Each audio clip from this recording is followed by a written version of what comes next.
the ish is about to hit the fan. And if you ain't prepared for it, you will get swept up in it, especially if you're working at a dealership. What's going on, y'all? Brian Maxwell checking in. Just got back home from Michigan. And I want to talk about something real quick. You know, a lot of stores did really well, and you probably did well too during COVID-19. But let me explain the shift that I see happening. And it's happening all over the country. I'm going to take a seat real quick here in the backyard so I can sit down and talk for a second. But it's taken, and it's happening all over the country.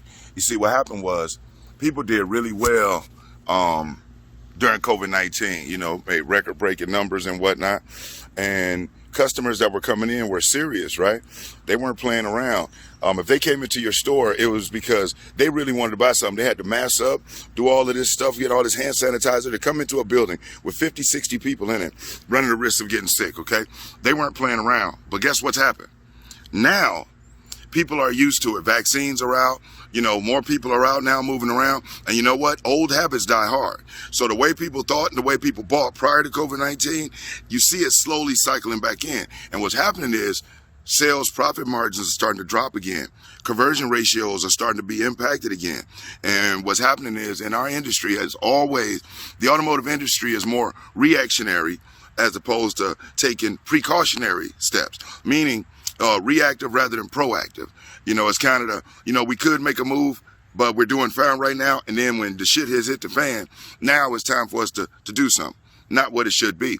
So one of the things I highly encourage you to take into account is that the way you've been dealing with customers throughout this whole ordeal, the way you've been slowing down, the way you've been taking your time, the way you've been asking questions, the things that helped you be able to convert more sales and hold more growth, you want to hold on to those. Now, here are some key things that you really want to make sure that you key into and that you do, okay?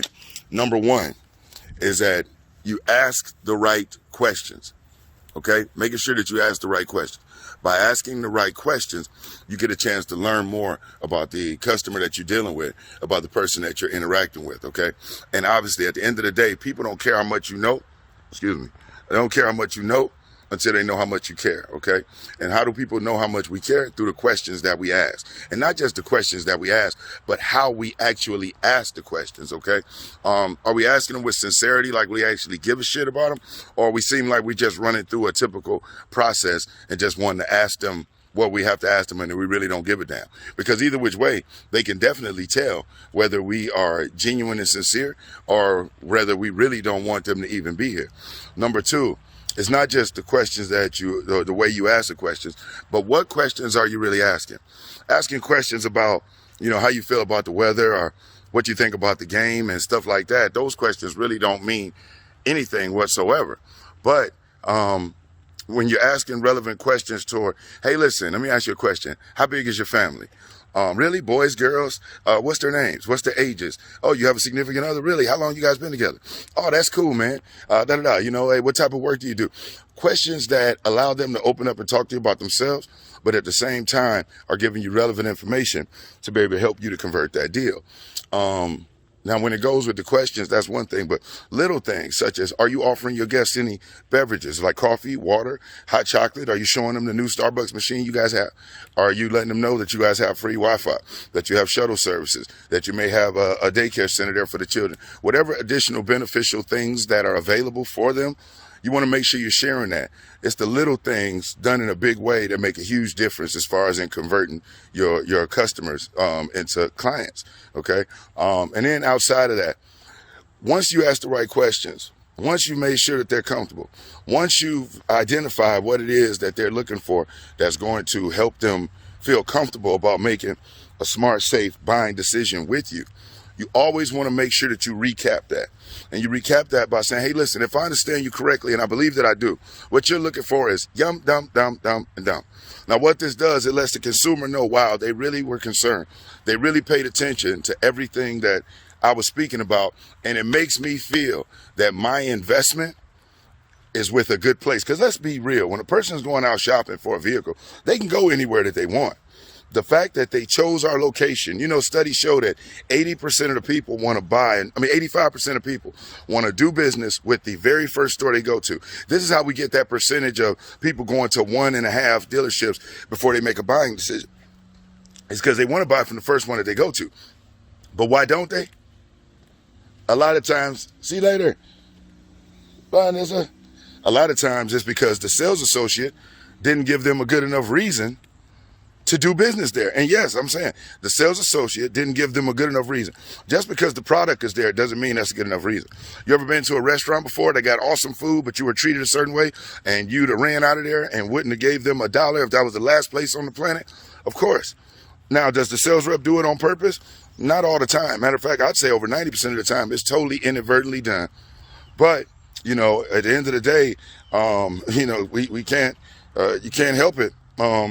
You know, ignorance does cost money, and ignorance only meaning lacking knowledge. Okay.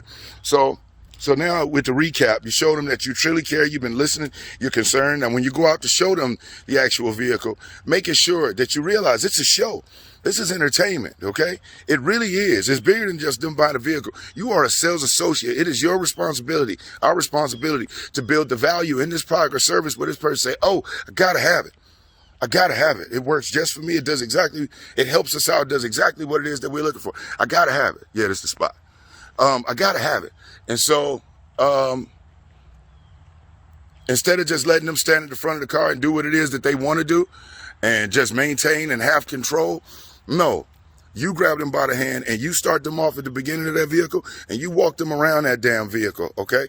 That's what it is that you do. All right.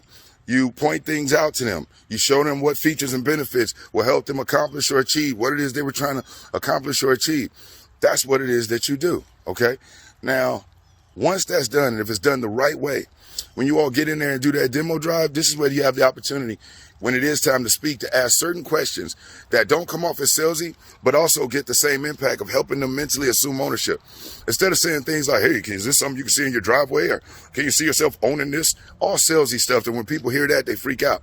But you can ask personal questions that will also still help them assume ownership, but don't come across as salesy. Imagine if you're talking to a couple that came in there looking at a vehicle, right? You're going out on the drive and you say to them, hey, listen, let me ask y'all, what's the first dinner date y'all going to take in your new vehicle? Now, in order for them to answer you on where they're going to take their first dinner date, guess what they have to do? First, think about it. That's assumption of ownership. Or what's the first vacation you and your family going to take in your new minivan or in your new truck or in your new car? Guess what? To answer that, to say, yeah, we're going to the Grand Canyon, you had to mentally see yourself in the Grand Canyon in order to tell me that that's where you're going to go. That's the only way you gave me the answer. I had to pop it to the brain. That's assumption of ownership. Okay. Hey, so asking these questions, hey, where's the first vacation? Who's the first friend or family member you're going to show your new ride to? Where's the first date y'all going to take in your new ride? You know, where's the first, which kid you're going to take to practice first? And you do whatever it is to get them to speak about, I'm going to do this, because when they say, I'm going to do this with this, that's assumption of ownership. Okay. And at the end of the day, as a sales professional, your objective is to make it easier for the customer to make a smart, safe buying decision to do business with you. And the only way that's done is through assumption of ownership. They have to identify and see themselves owning this particular product or utilizing this particular service. Okay. At the end of the day, that's what has to be done. And then when you're bringing them back from the demo drive, the silliest thing sales associates do is they go off a value building opportunity, which is all emotional, the demonstration drive. And people buy 90% based off emotion and back it up with 10% logic. So now they're excited, they're feeling good, they love the smell of it. And then the sales rep pulls up and says, all right, now let's go in here and see if we can make the numbers work. Guess what they just did? They just took it from an emotional standpoint, which is where they loved it, the smell of the vehicle, the ride. And now when they said, let's go ahead and see if we can make the numbers work, they took it right back to an analytical point, okay? To an analytical point, all right? So remember, people buy 90% based off emotion, back it up with 10% logic. So now you're just taking an excellent emotional opportunity with the demo drive, and the sales associate, through ignorance, means only lacking knowledge, has drew the customer right back into a logical point of view, which only has a 10% impact or on a person's buying decision, especially with it coming out positive. They buy more based off emotion than they do than off logic. 90% off emotion, 10% logic. So don't shoot yourself in the foot and say, nice shot.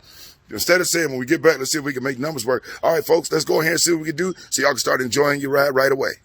You notice I didn't say buy or today. Those two words will freak a person out, buy or today. You want to use synonyms, words that have the same meaning but are totally different. It's called a pattern interrupt, okay? I got a lot more I can share with you, but if you're looking for more ways for you to capitalize, use some of the word tracks you hear me doing, and just have some of the success that you see people having, click the link in the description, and I look forward to seeing you at the dealership.